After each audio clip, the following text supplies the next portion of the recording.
They said, "You're just a waiter at the corporate dinner." The client responded, "He's my new partner." You felt it before. That moment when someone looks right through you like you don't exist, when your job title becomes your entire identity in their eyes.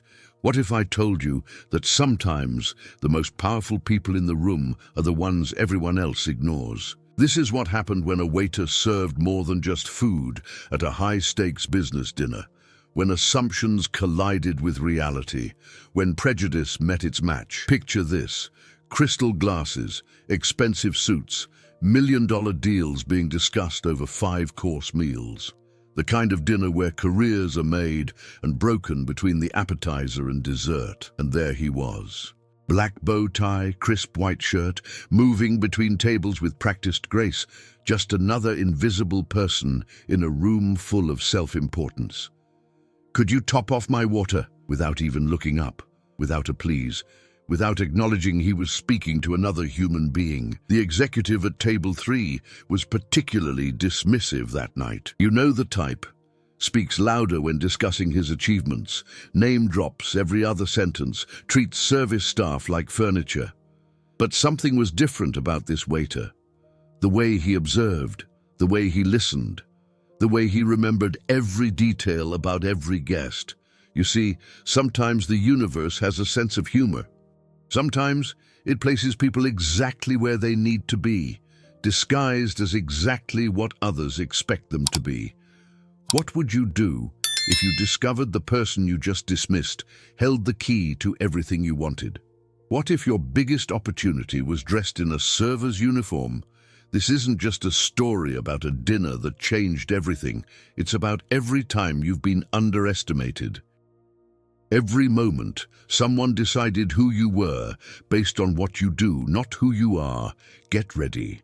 Because by the end of this story, you'll never look at anyone the same way again. The corporate dinner was for Meridian Industries, a company desperately seeking new investors. 8 executives, their potential client, and 1 waiter who would flip their world upside down. You might think this is just another underdog story. You'd be wrong. This is about the dangerous assumptions we all make every single day. His name was Marcus, 5 years of serving at high-end restaurants, but that wasn't his real story, not even close. While he poured wine and cleared plates, he carried secrets that would have stunned everyone at that table. The lead executive, Richard Hartman, was everything wrong with corporate culture. He interrupted his own team, dismissed ideas that weren't his, and had a special talent for making everyone around him feel small. "Make sure my steak is medium rare, not a degree more," he barked at Marcus without eye contact. "Last time you people overcooked it." You people. 2 words that carried the weight of 1,000 assumptions. Marcus simply nodded, professional smile intact. But behind that smile, wheels were turning. You see, Marcus had learned long ago that the best position in any room is the one where you can observe without being observed. The potential client sat quietly at the head of the table. Mr. Chen, a mysterious figure who controlled a venture capital fund worth hundreds of millions. He watched everything, said little, and noticed more than anyone realized. Have you ever noticed how the most powerful people in the room are often the quietest? How they let others reveal themselves through their words and actions? As Marcus served the appetizers, he heard Hartman pitching aggressively. Numbers inflated, promises impossible to keep, desperation disguised as confidence. The kind of pitch that sounds impressive until you actually understand the industry. Here's something you need to understand about this moment. Every single person at that table was playing a role, but only one person knew everyone else's script. If you've ever felt invisible in a room full of important people, if you've ever been dismissed before you could even speak, remember this moment. Remember what's about to happen next. Because sometimes the universe conspires to teach us lessons we desperately need to learn. And sometimes those lessons come from the most unexpected teachers. The conversation at the table turned to artificial intelligence and automation in the hospitality industry. Hartman was pontificating about replacing human workers with machines. Honestly, he said, gesturing with his fork, jobs like waiting tables will be obsolete in 5 years. No offense, he added, glancing briefly at Marcus, but anyone can carry plates. You know that feeling when someone reduces your entire existence to its simplest form? When they strip away your humanity and see only a function? Marcus was refilling water glasses when one of the younger executives mentioned a specific challenge with their AI implementation, a technical problem that had been plaguing their system for months. Without thinking, Marcus spoke. You're having issues because your neural network is overfitting. You need to implement dropout regularization and adjust your learning rate. The table fell silent, forks suspended midway to mouths, eyes suddenly focused on the waiter who had just diagnosed their million-dollar problem in 10 seconds. Hartman's face flushed red. I'm sorry. Did anyone ask for your opinion? But Mr. Chen leaned forward, his interest clearly piqued. Please continue, he said to Marcus, ignoring Hartman completely. This is the moment when masks begin to slip, when carefully constructed hierarchies start to crumble, when truth becomes more powerful than position. Marcus set down the water pitcher. His entire demeanor shifted, subtle but unmistakable. The servile posture straightened. The apologetic smile transformed into quiet confidence. Your implementation is trying to process natural language without proper tokenization. You're also using an outdated framework that can't handle the computational load you're describing. I could sketch out a solution, but, he glanced at Hartman, I wouldn't want to overstep. You see what's happening here? The moment when competence collides with prejudice, when knowledge transcends job titles, when someone realizes they've been playing checkers while their opponent was playing chess. Mr. Chen's eyes were now locked on Marcus, not with the casual indifference of a diner to a server, but with the laser focus of a predator who's just spotted something extraordinary. What would you do in Hartman's position? Double down on your superiority, or recognize that you might have just made the biggest mistake of your career? The answer to that question would determine everything that happened next. And believe me, what happened next changed more lives than just the ones at that table. Who are you, Mr. Chen asked, his voice cutting through the awkward silence like a blade through silk. Marcus looked him directly in the eye. Someone who serves more than just food, Mr. Chen. You know those moments in life when everything shifts? When the comfortable lies we tell ourselves get shattered by uncomfortable truths. This was one of those moments, and everyone at the table could feel it. Hartman tried to regain control. This is highly inappropriate. We're in the middle of a business dinner, and I'm in the middle of discovering something far more interesting than your pitch, Mr. Chen interrupted, never breaking eye contact with Marcus. Here's what you need to understand about power. It's not about the position you hold. It's about the value you can provide. And in that moment, a waiter in a bow tie held more value than 8 executives in $1,000 suits. Marcus pulled out his phone, typed rapidly for 30 seconds, and showed the screen to Mr. Chen. It was elegant code, a solution to the exact problem they'd been discussing, written in real time. I have a master's in computer science from MIT, Marcus said quietly. I've been working on AI solutions for 3 years. I wait tables to pay off student loans while I build my own company. The truth hung in the air like electricity before a storm. You could see it on every face, the recalculation, the reassessment, the uncomfortable realization that they'd been blind to what was right in front of them. But here's the beautiful part. Mr. Chen started to smile. Not the polite smile of business dinners, but the genuine smile of someone who's just found a diamond in a pile of costume jewelry. Tell me about your company, he said. And Marcus did. Right there, standing in his server's uniform, he outlined a vision for AI implementation that was 5 years ahead of anything Meridian Industries had proposed. He spoke with the passion of someone who lived and breathed their work, who saw solutions where others saw obstacles. Have you ever witnessed the moment when someone's true self breaks through the role they've been forced to play? When authenticity demolishes artifice? It's like watching a butterfly emerge from a chrysalis, except this butterfly had an MIT degree and a solution to $1 million problem.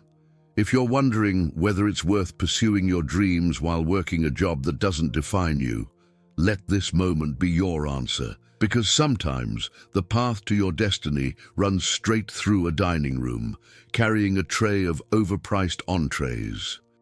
The other executives at the table were squirming now. You could see it in their eyes, that uncomfortable moment when your assumptions get turned inside out.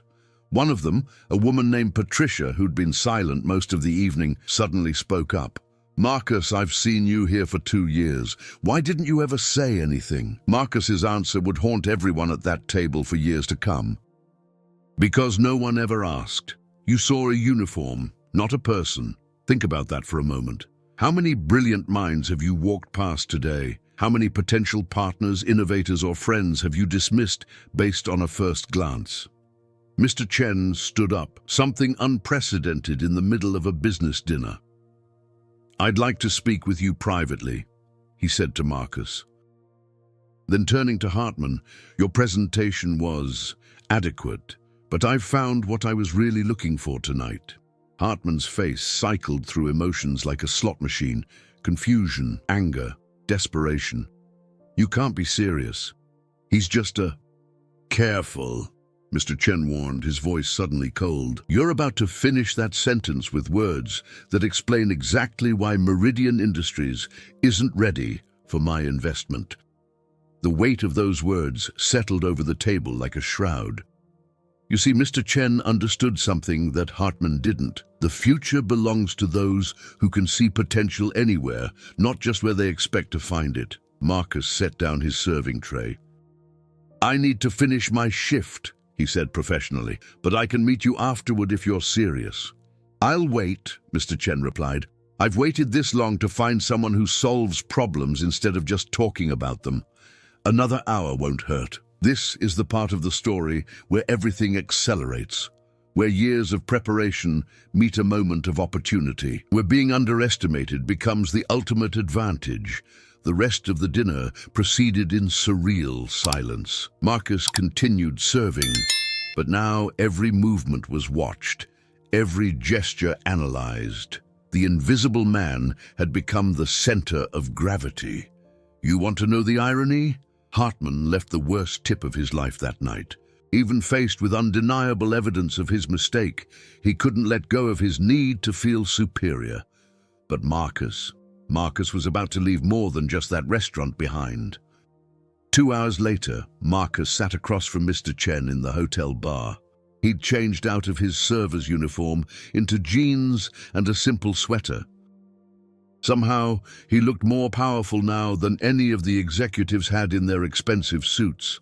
"I've been watching you for 3 months, Mr. Chen confessed, swirling his whiskey. "Tonight wasn't the first time I've eaten at that restaurant."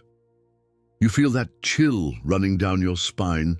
That's the moment you realize the chess game was deeper than anyone imagined. "You knew?" Marcus asked, though his expression suggested he'd suspected as much. "I make it a habit to eat where talented people work, not just where they dine. You'd be amazed what you can learn about someone by watching how they treat others when they think no one important is looking. This is what separates true leaders from pretenders. The ability to recognize that importance isn't about position, it's about character. That talent can wear any uniform, that the next breakthrough might come from the person pouring your coffee." Mr. Chen pulled out a business card. Not the generic ones executives trade like baseball cards, but a simple black card with just a phone number. "I run a venture fund that doesn't just invest in companies. We invest in people, specifically people who understand what it's like to be overlooked." Marcus studied the card. You could see the wheels turning, the calculations of risk versus reward, the weight of a decision that could change everything. "What exactly are you offering?" Marcus asked, direct and unafraid. "Full funding for your AI startup. Not just capital, mentorship, connections, and most importantly, a team that will judge you by your capabilities, not your current circumstances. Here's what most people don't understand about life-changing opportunities. They rarely come wrapped in the package you expect. They don't always knock on the front door.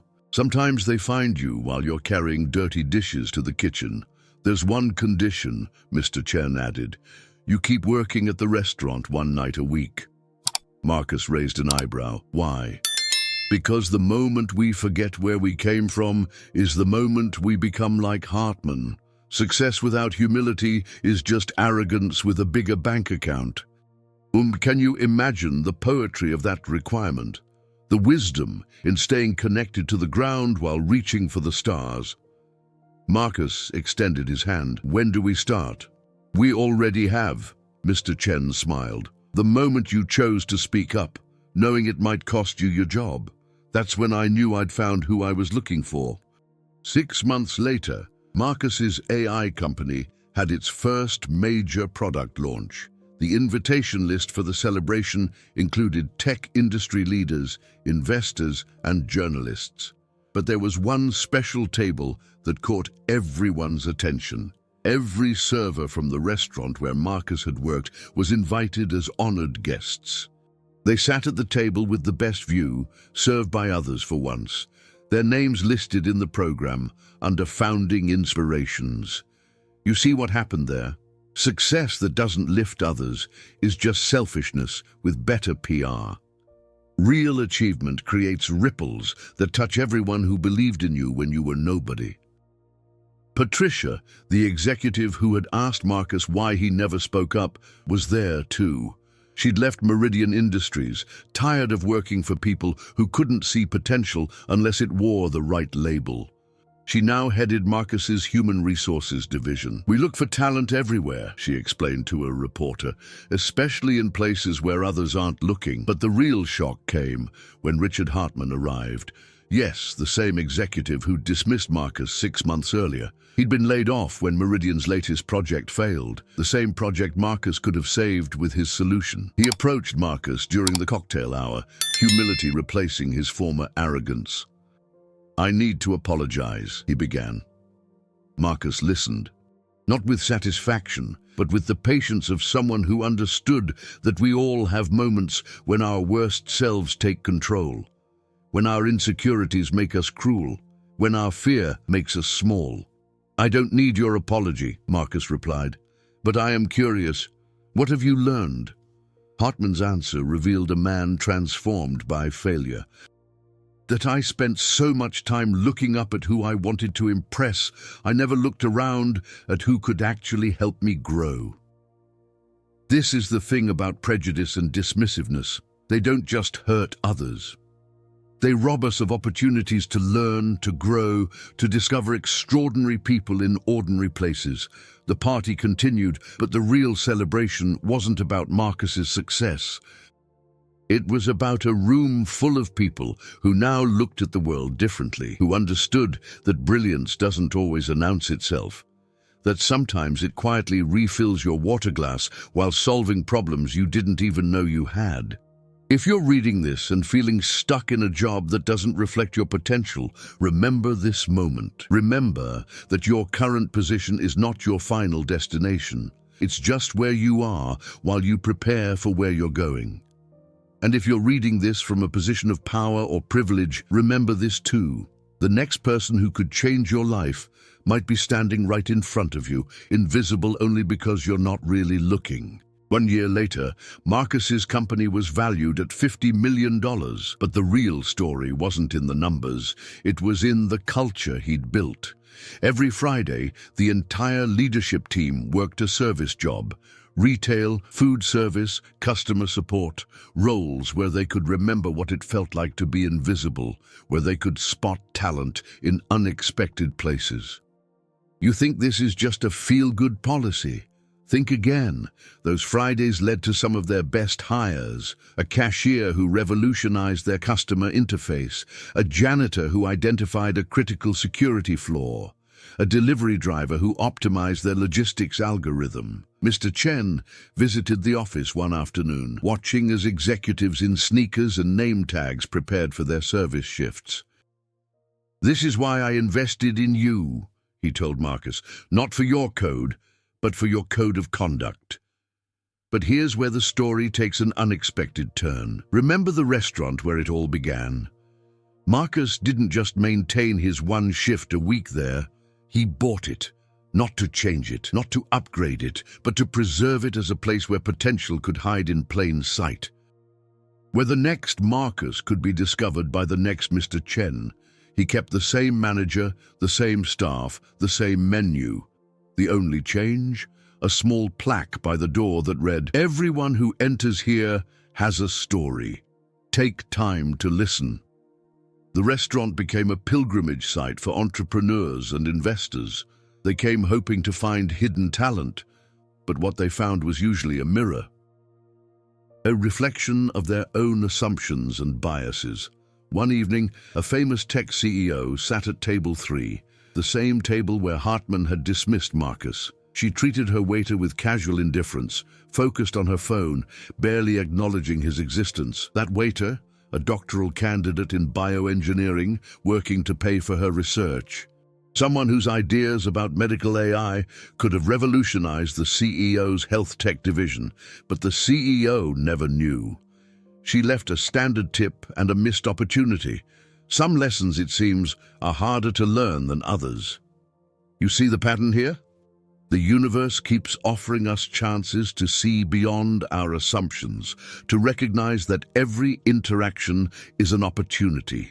That respect isn't something you reserve for those who can obviously benefit you. Marcus watched it all from the kitchen, where he still worked his Friday shift.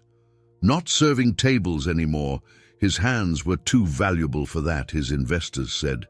But washing dishes, preparing vegetables, remembering where he came from, because success without memory is just amnesia with a better address. The story could have ended there, a neat narrative about recognizing hidden talent and the dangers of prejudice. But life doesn't wrap up in neat packages, does it? 3 years in, Marcus's company faced its first major crisis. A competitor had released similar technology, backed by massive corporate funding. Stock values plummeted. Investors got nervous. The board called emergency meetings.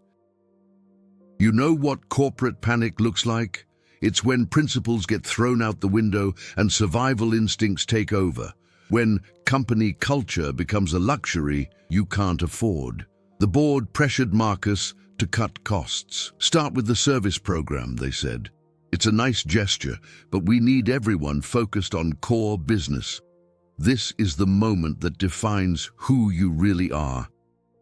When your values cost you something, when doing the right thing might mean losing everything. Marcus stood before the board, the same quiet confidence he'd shown that night at the restaurant. "The day we stop looking for talent everywhere is the day we become just another tech company," he said. "And there are plenty of those already." Half the board threatened to pull funding. Stock prices continued to fall. Tech journalists wrote obituaries for the company that had risen too fast, tried to do too much, forgotten that business was about profit, not principles. But then, something unexpected happened. The employees, from engineers to janitors, offered to take pay cuts to keep the company alive. Not because they were asked, but because they believed in what Marcus had built. The janitor who'd identified the security flaw. He worked overtime for free, perfecting a new encryption method. The cashier who'd revolutionized their interface. She recruited her entire network, bringing in talent that wouldn't have looked twice at them before. And from the restaurant, a message arrived. The staff had pooled their tips for a month. Servers, cooks, dishwashers. "For the man who never forgot us," the card read. "You think this is just sentiment. You think kindness doesn't scale. Watch what happens when people fight for a leader who saw them when no one else did." Within 6 months, they'd not only survived, but emerged stronger. The competitor's technology was superior on paper, but failed in implementation. Why? Because they'd built it in boardrooms, not in the real world. because they'd hired for pedigree, not potential. Marcus's team, built from overlooked talent, understood problems the competition couldn't even see. The 5th anniversary of that fateful dinner arrived with an unexpected guest. Mr. Chen had arranged a surprise. Every person who'd been at the original table would gather again at the same restaurant. Hartman arrived first, no longer the arrogant executive, but a humbled man who'd learned from his failures. He now ran a non-profit that helped service workers transition to tech careers. Patricia came next, leading one of the most innovative HR departments in Silicon Valley. She turned Marcus's philosophy into a science, creating algorithms that identified potential in unexpected places. Even the other executives, those who'd sat silently that night, had been transformed by what they'd witnessed. Each had a story about how that dinner changed their perspective, their hiring practices, their lives. You want to know the beautiful irony? They all ordered the same meals they'd had 5 years ago, but this time they saw their server. They asked his name. They listened to his story. His name was David, pre-med student, working doubles to pay for school, dreams of developing AI-assisted surgical techniques. Without hesitation, Patricia handed him her card. Hartman offered to connect him with medical tech professionals. Others promised introductions, opportunities, pathways forward. Marcus watched from his old station, now serving by choice rather than necessity. "This is how change really happens," he said to Mr. Chen. "Not in grand gestures, but in small moments of recognition." Mr. Chen raised his glass. "To the waiters, the janitors, the overlooked and underestimated. To those who serve more than what's on the menu." But the evening's biggest surprise was yet to come. Marcus stood up, tapping his glass for attention. "5 years ago, someone took a chance on me. Tonight I want to announce something." The table fell silent. That same electric anticipation from years before. "We're launching a $100 million fund. Not for polished pitches or perfect presentations, for people working jobs that don't define them while building dreams that will." You feel that? That's what happens when success creates more success. When those who make it remember to send the elevator back down. The fund would seek talent in restaurants, retail stores, call centers, anywhere people were grinding while dreaming. No traditional applications, no prerequisite degrees, just proof of passion and the persistence to pursue it. "We're calling it the Hidden Talent Initiative," Marcus continued, "because the future isn't just in Silicon Valley boardrooms. It's being built by someone on their break right now, sketching algorithms on napkins." Chapter 11. 10 years have passed since that dinner. The ripple effects have spread farther than anyone could have imagined. The Hidden Talent Initiative has funded over 300 entrepreneurs, former baristas who revolutionized payment systems, security guards who developed breakthrough surveillance AI, food delivery drivers who reimagined urban logistics. You know what's remarkable? The success rate was triple that of traditional venture capital. Turns out, people who've worked their way up from the bottom know how to build foundations that last. Marcus's company went public, valued at over $1 billion. But walk into their headquarters and you won't find the typical tech campus excess. Instead, you'll find a cafeteria where executives bus their own tables. A policy where every meeting includes at least one person from an unexpected background. A culture where the question, "What do you do?" has been replaced with, "What are you building?" The restaurant, that sacred ground where it all began, became a landmark.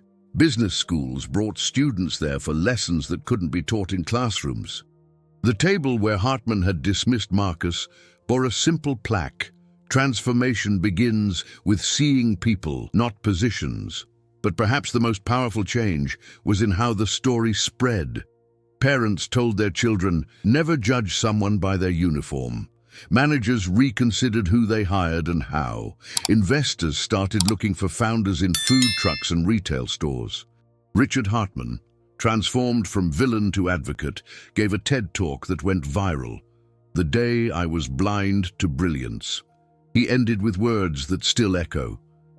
Every person serving you is also serving a purpose bigger than your meal. Take time to discover what it is. The waiter who'd been dismissed became a symbol, but Marcus always redirected the attention. "I'm not special," he'd say in interviews. "I'm just proof that talent is equally distributed, but opportunity isn't. Our job is to fix that equation." You want to know the real magic of this story? It's not that Marcus succeeded, it's that his success made others look differently at every interaction, that a moment of prejudice became a movement of possibility.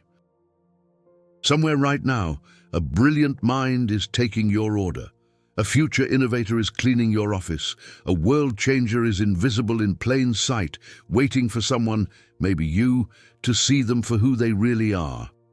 The question isn't whether they exist. The question is, will you be the one who recognizes them? Chapter 12.